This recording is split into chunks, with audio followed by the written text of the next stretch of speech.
너는 청년의 때에 너의 창조주를 기억하라.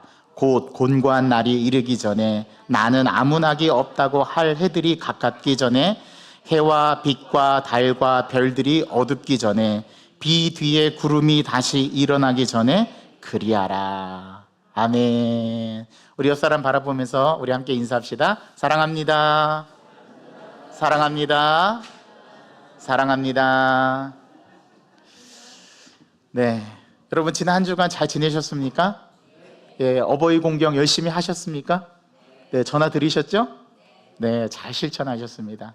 예, 우리는 매일매일이 어버이 주일이 되기를 바라고, 예, 부모를 공경하라는 그 말씀, 하나님의 그 명령의 말씀이 우리에게 거저 주신 계명이 아니라는 것, 우리가 지난 시간에 말씀을 잘 나누었습니다.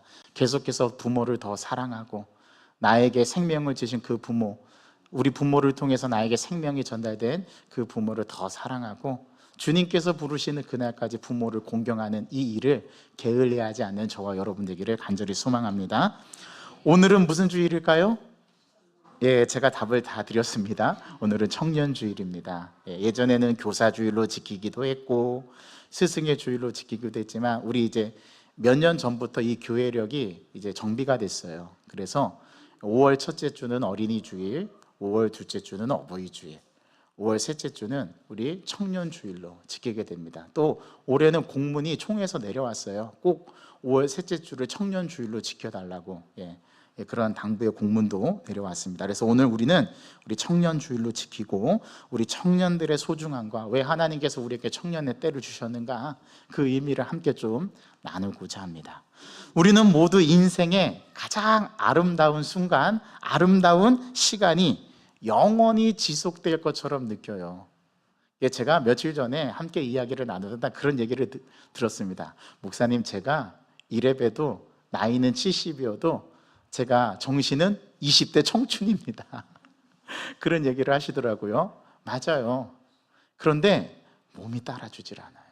그런 얘기를 참 많이 듣습니다. 목사님, 이제 한 해가 더 지나고 한 해가 또 지나면 요즘에는요, 제가 하고 싶어도 못해요 라는 고백을 참 많이 하시더라고요. 우리는 인생의 가장 아름다운 순간이 영원히 지속될 것처럼 느끼는 그런 감정을 가지고 살아가요. 젊음에 활력이 넘치고 두 다리에 힘이 있어서 가고 싶은 곳을 마음껏 가며 눈이 밝아서 세상의 아름다움을 마음껏 내 눈에 담을 때 우리는 시간의 유한함을 자주 잊어버리곤 합니다. 그리고 나이가 늙고 점점 나이가 들어가면서 그걸 실감하고 체감하게 되죠. 오늘 본문에서 지혜의 왕이라고 알려져 있는 이 전도서를 쓴 저자인 솔로몬은 인생의 황혼기에서 자신이 인생을 다 살아본 왕으로서 후배 세대들에게 후배 세대를 향해서 간절한 목소리로 외치고 있어요. 오늘 그 외침의 첫 번째 말씀은 너는 청년의 때에 너의 창조주를 기억하라는 겁니다. 솔로몬이 말하는 청년의 때는 단지 나이를 계산하는 20대, 30대의 나이만을 의미하지 않아요. 내 삶에 아직 기회가 남아있는 때, 아직 내 힘이 아닌 주님께서 주신 지혜로 무언가를 선택하고 행동할 수 있는 지금 이 순간이 바로 청년의 때라고 오늘 전도자는 가르쳐 줍니다. 우리는 청년이라는 말만 들어도 가슴이 뛰죠. 여러분, 가슴이 안 뛰면은요, 문제가 있는 거예요. 청년이라는 말만 들어도 우린 가슴이 뛰어야 됩니다. 청소년이라는 말만 들어도 가슴이 뛰어야 돼요. 젊은이라는 말만 들어도 가슴이 뛰어야 돼요. 무엇이든지 시작할 수 있는 가능성이 있고 세상을 바꿀 만한 뜨거운 열정이 남아있는 유일한 시절이 바로 청소년, 청년의 시절이기 때문에 그래요. 청년이라는 단어는 그 자체로 눈부신 단어입니다. 오늘 여기 청년들이 앉아있어요. 우리 청소년들이 앉아있어요. 정말 귀한 거예요. 여러분, 귀하게 보셔야 돼요. 우리 저분들의 입술에서 내가 여기에 있어준 것만으로도 감사해야 됩니다 라고 말해도 우리는 그렇게 받아들여야 돼요. 정말 귀한 거예요. 요즘 교회 안에 청년들이 사라지고 있어요. 다 공부한다고 다 독서실 가고 주일에도 학원을 가요. 이게 현실이에요. 왜 이렇게 되었을까요? 이게 우리가 함께 한탄하고 개탄하고 회개하면서 하나님 앞에 기도해야 할 때예요. 우리 청년이라는 이 말, 오늘 이 말이 우리들에게 가슴을 뛰게 하고 가슴을 울리게 하고 새로운 소망이 넘치게 하는 단어가 되기를 간절히 소망합니다. 그러나 오늘날 대한민국을 살아가는 청년들의 속사정은 그리 찬란하지만은 않아요.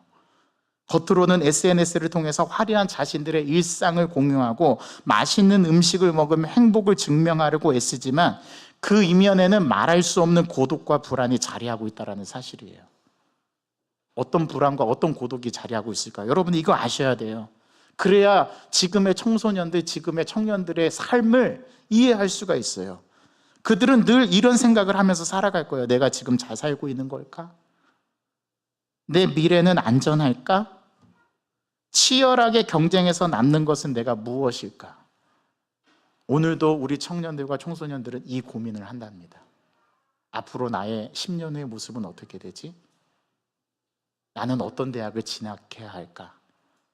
나는 어떤 비전을 가지고 살아가야 할까? 내가 이렇게 치열해서 경쟁해서 남는 것은 무엇일까? 끊임없는 질문과 비교의 파도 속에서 그들의 영혼은 점점 메말라 갑니다.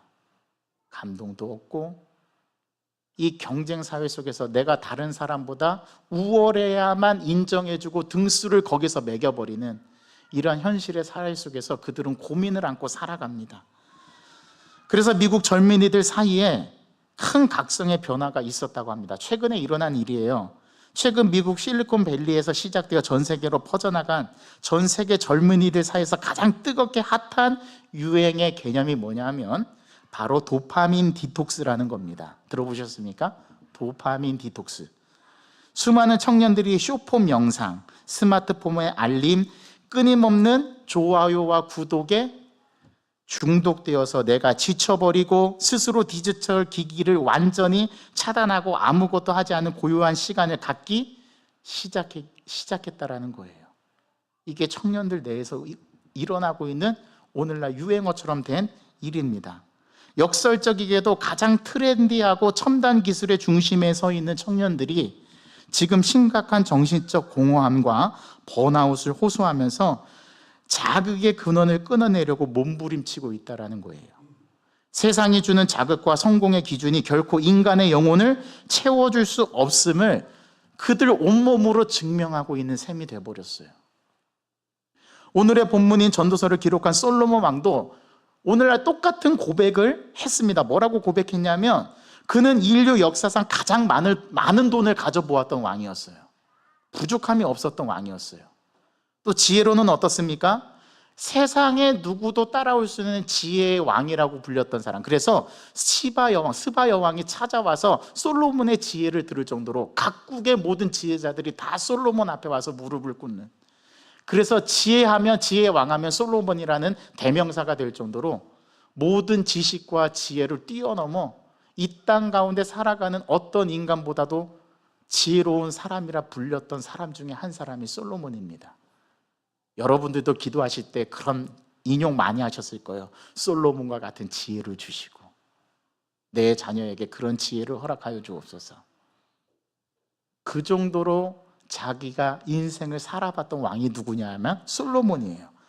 여러분, 또 솔로몬 왕은 아버지의 다윗의 왕조를 이어서 가장 권력의 중심에 있었던 인물이 솔로몬입니다. 그는 자신이 가진 권력으로 모든 걸 다 누려봤어요. 농사는 다 지어봤어요. 건축이란 건축도 다 해봤어요. 심지어 자기의 왕궁도 건축하고 하나님의 성전도 건축했어요. 이 건축가의 대가가 바로 솔로몬입니다. 모든 세계의 모든 건축가들이 다 와서 지은 성전을 보고 눈이 휘둥그레졌다라고 성경이 기록합니다.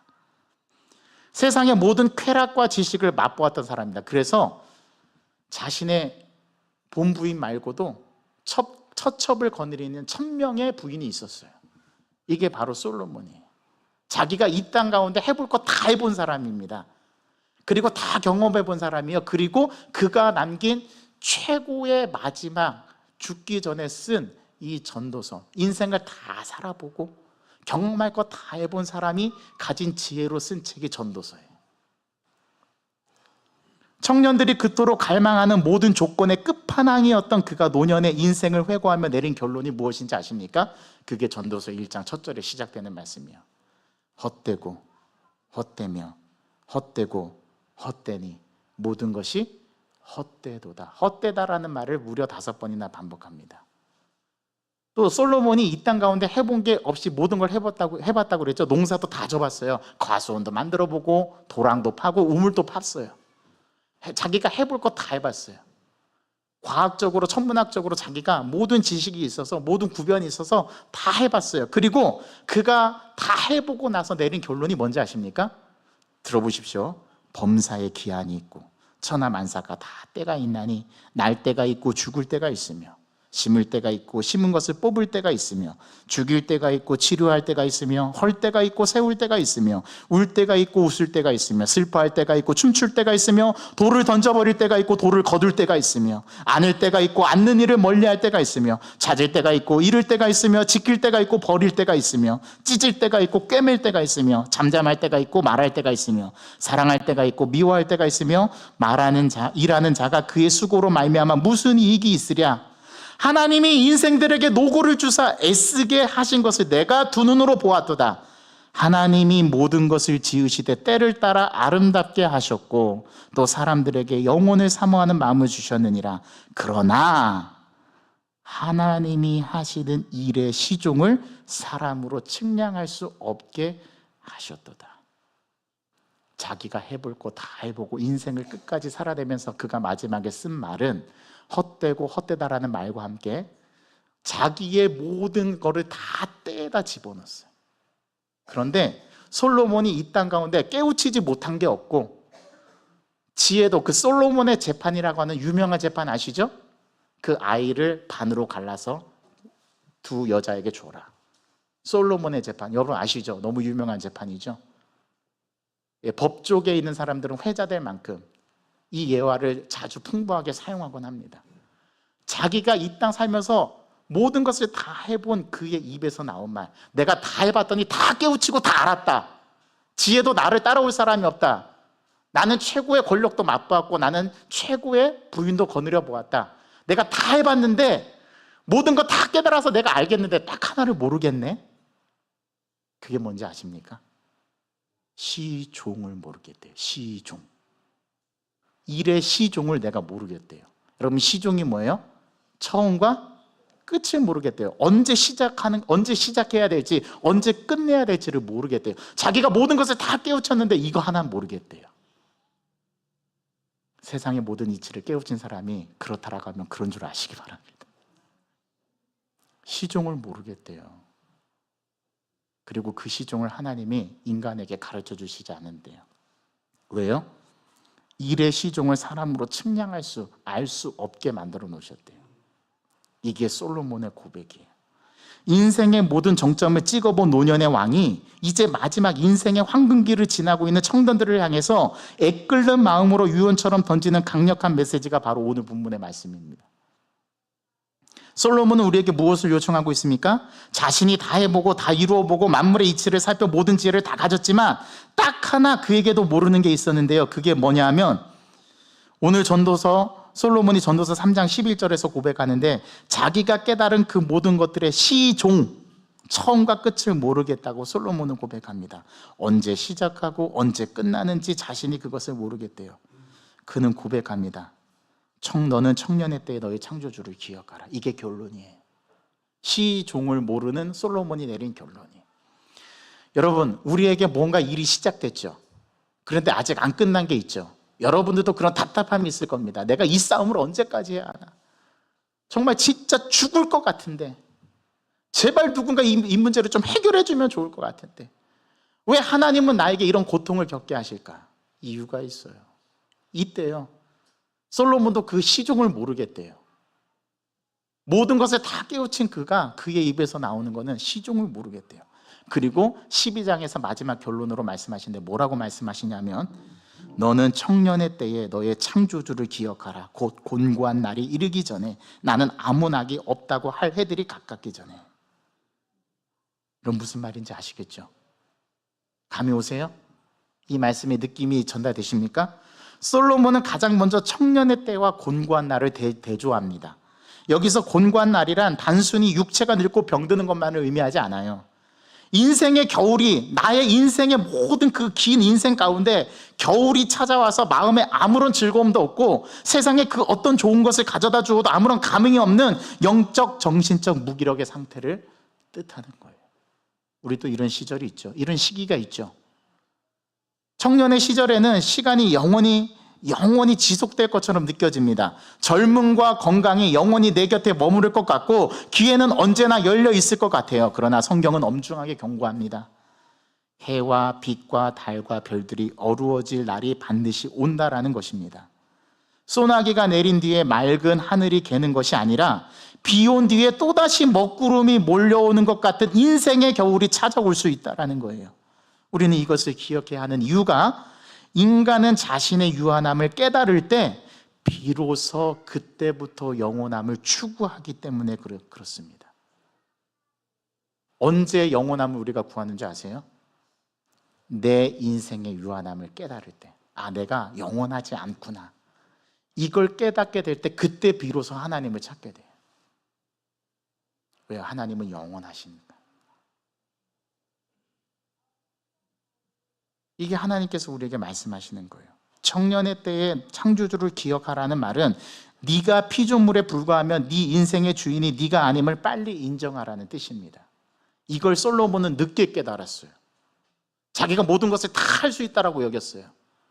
그런데 시종을 몰라요.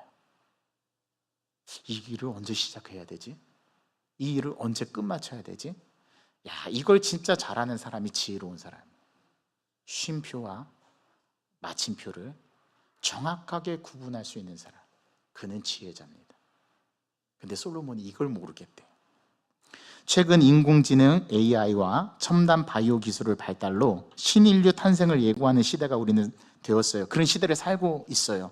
실리콘밸리의 수많은 억만장자 청년 기업가들이 수조 원의 돈을 투자하는 분야가 있습니다. 그게 무슨 분야인지 아십니까? 바로 영노화, 안티에이징 기술이에요. 늙지 않고 영원히 청년의 몸으로 살아가기 위해서 피를 수혈받고 과학기술에 매달립니다. 그러나 아무리 뛰어난 기술도 인간의 죽음과 영혼의 공허함을 해결해 주지는 못해요. 오히려 기술이 발전할수록 자살률과 우울증의 빈도는 역으로 높아만 갑니다. 굉장히 아이러니하죠? 과학과 기술이 발달하면 편리하고 우리가 더 행복해질 것 같은데 실제로는 요즘 아주 무서운 게 AI 대화, 채팅입니다. 요즘 청소년들이 AI하고 채팅하면서 자살로 이어지는 경우가 너무 많아요. 얼마 전에 뉴스에도 또 나왔어요.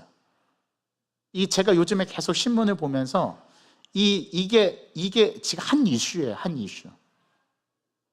아이들이 스마트폰으로 이 제미나이하고 챗GPT하고 대화를 한답니다. 왜냐하면 아무도 자기와 대화를 해주지 않으니까. 이게 참 무서운 시대가 되었어요.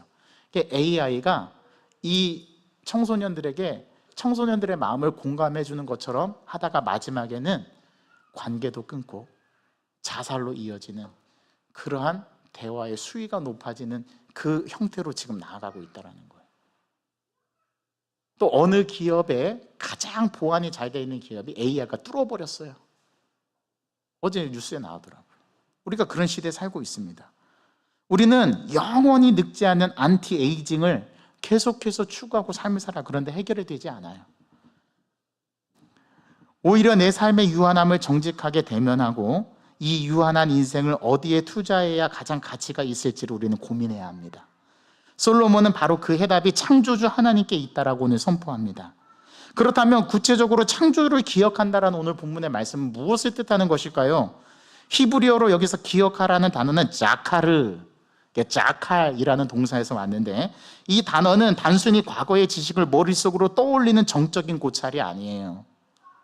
여기서 히브리어 자카르라는 창조주를 기억하라는 말은 그 대상의 뜻에 압도되어서 온 삶으로 반응하고 행동하라는 말이에요. 이게 기억한다라는 히브리어 본래의 원어의 의미예요. 이 뜻은 매우 역동적인 단어입니다. 즉 나를 만드신 하나님의 목적을 삶의 최우선의 순위에 두고 그분과 동행하는 삶을 시작하라는 명령이었던 거예요. 그래서 창조주를 기억하라는 말의 의미는 그런 의미였던 거예요. 우리가 창조주를 기억할 때 청년들의 삶에는 두 가지 놀라운 혁명이 일어납니다. 첫 번째 혁명은 비교의 늪에서 벗어난 나의 진짜 가치를 발견합니다. 우리가 이게 쉽게 너무 빠져들어요. 세상은 끊임없이 청년들에게 스펙을 요구하고 등수를 매겨버려요. 너 어디 학교 나왔냐? 학벌 물어요. 너 연봉이 얼마냐? 연봉 가지고 비교해요. 너 잘생겼냐? 그래서 요즘에 안티에이징 기술 거기에 매달리는 거예요. 열심히 운동해가지고 살을 빼고 자기 외모를 가꿔요. 집안 배경이 어떠냐? 너의 부모가 금수저냐 은수저냐?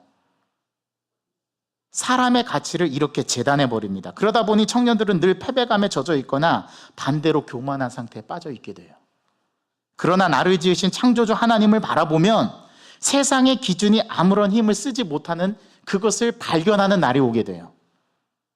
하나님은 우리를 공장에서 찍어난 공산품으로 우리를 만드시지 않으셨기 때문에 그렇습니다.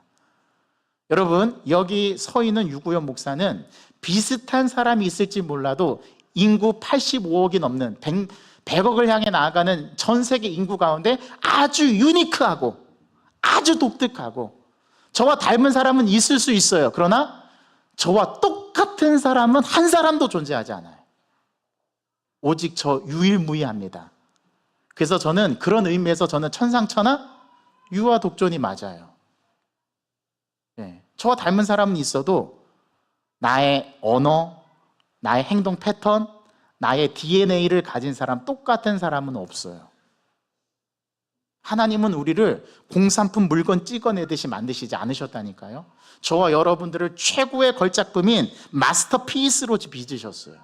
우리는 이걸 깨달아야 합니다. 창조주를 기억하는 청년은 남과 비교하면서 인생을 낭비하지 않아요. 하나님이 내게 주신 고유한 아름다움과 달란트를 발견해내고 당당하게 자신의 길을 걸어가요. 그래서 우리는 비교의식을 버려야 합니다. 세상이 재단하는 가치의 기준에 속지 말아야 합니다. 내 인생은 내 것이 아니라 하나님의 것이라는 이 유한함을 우리가 인정할 때 혁명이 일어날 수밖에 없어요. 우리가 창조주를 기억할 때 나타나는 두 번째 혁명은 내 인생의 방황을 끝내고 인생의 진짜 목적을 찾게 됩니다. 하나님을 인격적으로 만나잖아요. 그러면 그분의 뜻을 알게 돼요. 왜 하나님이 나를 이 땅 가운데 내 부모의 육신을 통해서 나를 낳게 하셨는지, 하나님은 과연 나를 통해서 무엇을 이 땅 가운데 이루어가려고 하시는지, 그 뜻을 진짜 인격적으로 하나님을 만나고 경험할 때 발견하게 돼요. 그거 못 발견하니까 방황하는 거예요. 내가 나의 성공을 위해서 삶을 살아가게 되고 인생을 허비하게 되고 낭비하게 됩니다. 그래서 우리에게 가장 지혜로운 길은 오늘 이 자리에서 묻는 거예요. 하나님, 하나님의 뜻이 무엇입니까? 가르쳐 주세요. 저를 왜 이 땅에 나의 부모를 통해서 태어나게 하시고 이 세상을 살아오게 지금까지 인도하셨으며 그 인생 가운데 좋은 일이 많았으면 좋았을 텐데 나에게 이러한 고난과 시련을 주시는 이유는 뭔가요? 분명히 뜻이 있고 답이 있어요. 그걸 찾아내셔야 돼요. 그걸 발견해내셔야 돼요. 그걸 인격적으로 하나님을 만나서 알아야 해요. 그때 방황이 끝나요. 이 방법밖에는 없어요. 솔로몬이 고백했던 게 그거예요. 너는 너의 창조주를, 너의 청년의 때 너의 창조주를 기억하라. 이 말의 의미가 그런 의미였던 거예요. 여러분, 시계가 고장이 나면 그 시계를 만든 시계 공예에게 가져가야 고칠 수 있습니다. 그렇죠? 진짜 명품 시계는요, 그 명품 시계를 만든 장인만이 고칠 수 있어요. 물론 다른 시계 수성공도 고칠 수 있겠죠. 비슷한 종류의 시계를 많이 다뤄봤으니까. 그러나 진짜 정교하고 진짜 장인이 만든 시계는요, 그 장인만이 고칠 수 있어요. 인생이 꼬이고 방황이 찾아올 때 세상의 멘토들이나 유튜브 영상이 답을 줄 수 없습니다. 누구를 찾아가야 합니까? 나를 창조하신 창조주를 찾아야 하는 거예요. 나를 만드신 창조주에게 나아가야 내 인생의 사용성명서를 깨달을 수 있다는 거예요. 최근에 대중문학에서 큰 영향을 준 사람이 있습니다. 한국의 방탄소년단이 있다면 미국에는 이 스타가 있어요. 실질적으로 한국 뮤지션들에게 영감을 많이 끼친 사람이기도 합니다. 그 사람은 전 세계적인 팝스타이자 청소년들의 아이콘이었던 저스틴 비버라는 가수예요. 들어보셨습니까? 베이비 베이비 베이비 나 제가 잘 못 부르지만 그런 노래를 불러서 많은 청소년들과 청년들에게 영감을 준 가수예요. 오늘날도 회자되는 가수예요. 이 가수가 어린 나이에 전 세계적인 부와 명성, 그 다음에 인기를 모두 거머쥐었어요. 너무 이른 나이에 말이죠. 그가 청소년기에 대성을 했어요. 세상 청년들이 부러워하는 모든 것을 가진 사람이 된 거죠. 그는 심각한 우울증과 마약 중독, 공황장애로 삶이 완전히 망가졌어요. 그리고 나서 그런 그가 최근에 하나님을 인격적으로 만나고 완전히 변화된 삶을 살고 있습니다. 그는 인터뷰와 자신의 SNS를 통해서 전 세계 수억 명의 청년 팬들을 향해서 눈물로 이렇게 고백한 영상이 올라온 것을 본 적이 있어요. 뭐라고 고백했는지 제가 영어를 잘 하지 못해서 정확하게 번역은 못하지만 그가 고백한 내용은 주로 이런 것이었습니다. 내가 가진 돈과 명예는 내 영혼을 단 1초도 구원하지 못했습니다. 나를 구원하시고 내 삶의 목적을 주신 분은 오직 예수 그리스도라는 사실을 저는 알게 되었습니다. 주님이 나를 창조하셨고 나는 이제 그분의 영광을 위해서 노래합니다. 그리고 그가 교회를 출석하면서 교회에서 하나님의 찬양을 부르는 제2의 인생을 살고 있다는 거예요. 가장 화려한 세상의 중심에서 공허하게 죽어가던 청년이 자신을 만드신 창조주를 기억하고 예배하기 시작했을 때 진정한 자유와 치유를 얻은 것입니다. 오늘 이 예배의 자리에 앉아있는 우리 청소년, 우리 청년들도 이 치유와 회복의 역사가 일어나기를 저는 간절히 축복합니다. 오늘 2절의 말씀을 함께 봉독해 보도록 하겠습니다. 다 같이 읽어보겠습니다. 시작.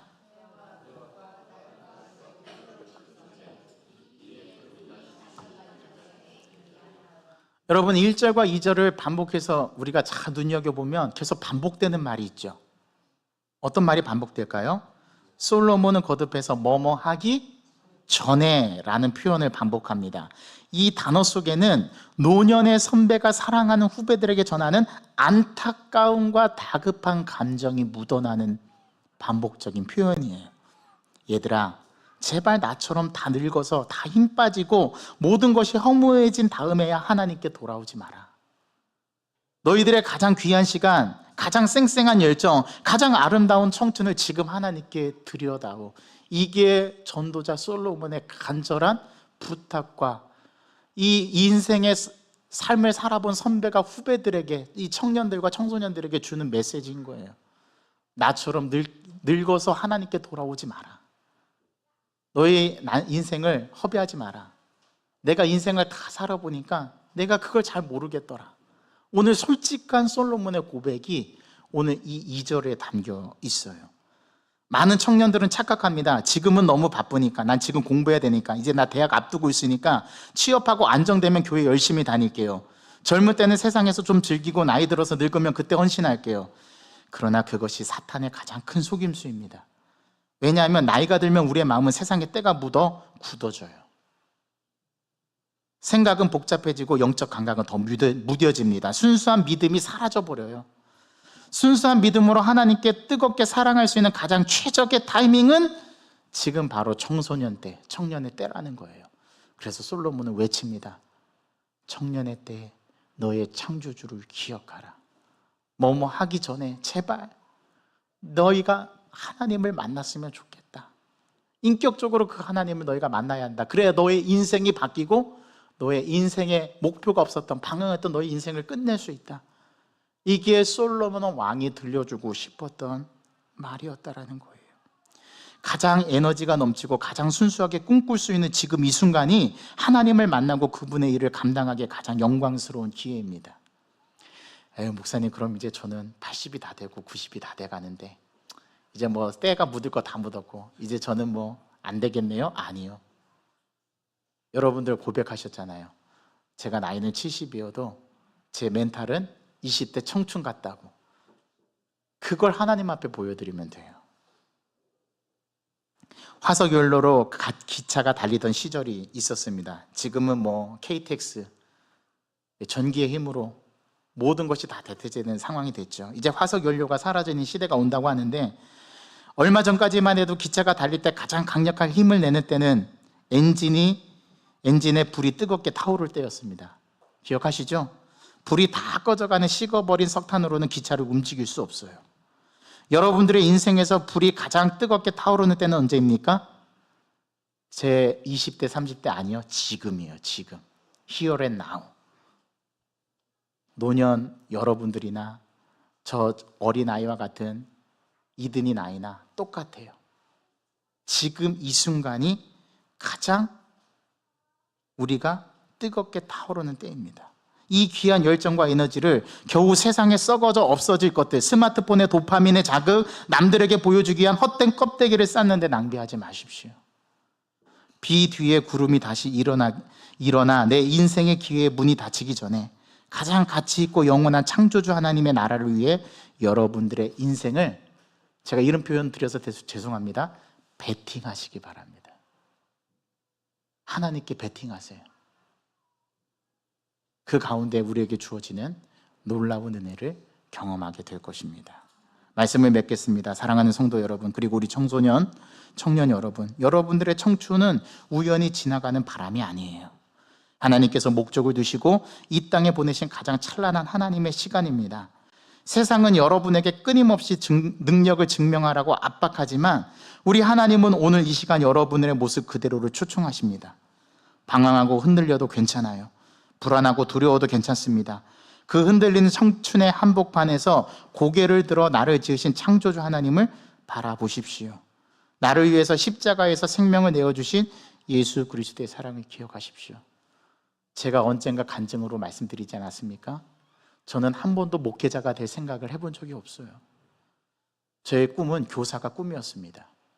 제가 공주사대를 진짜 포기할 수 있었던 이유는 하나님의 부르심 때문에 포기할 수 있었어요. 진짜 인격적으로 하나님을 만나고 나니까 공주사대의 가치가 아니라, 그 학벌 지연의 그 가치가 아니라 진짜 인생의 가치가 무엇인가를 보았기 때문에 그 공주사대를 과감하게 내려놓고 저는 다시 입시를 준비해서 신학교를 갔어요. 제가 한 게 아니에요. 하나님을 만나니까 제 안에 혁명이 일어나더라고요. 제 인생의 가치관이 달라지고 내가 무엇을 쫓아 살아가야 할까가 결정이 되더라고요. 그 발자취가 오늘 여기 서 있는 유구현 목사의 삶인 줄 믿습니다. 누가 하셨어요? 하나님이 하셨어요. 제가 한 게 아무것도 없어요. 나를 위해서 십자가에서 생명을 내어주신 예수 그리스도의 사랑을 우리 한번 오늘 더 기억하시고 청년의 때의 창조주 하나님을 기억하는 저와 여러분 되시기를 간절히 소망합니다. 하나님 아버지, 오늘 청년주일을 맞아 우리의 젊음과 인생이 어디서 왔는지를 깨닫게 하시니 감사합니다. 세상의 헛된 자극과 비교 속에서 방황하던 우리 청년들이 나를 지으신 창조주 하나님을 기억하게 하여 주옵소서. 곤고한 날이 이르기 전에 우리의 가장 찬란한 시절과 열정을 영원하신 하나님의 가치에 두게 하시고 나를 하나님을 위해 드리게 하는 그러한 믿음의 고백이 이어지게 하여 주옵소서. 그래서 세상이 줄 수 없는 진정한 평안과 인생의 목적을 발견하여 승리하는 우리 영광교회 모든 청년들, 우리 모든 권속들 다 되게 도와주옵소서. 예수 그리스도의 이름으로 기도드립니다. 아멘. 우리 다 같이 자리에서 일어나셔서 오늘 주신 말씀을 생각하면서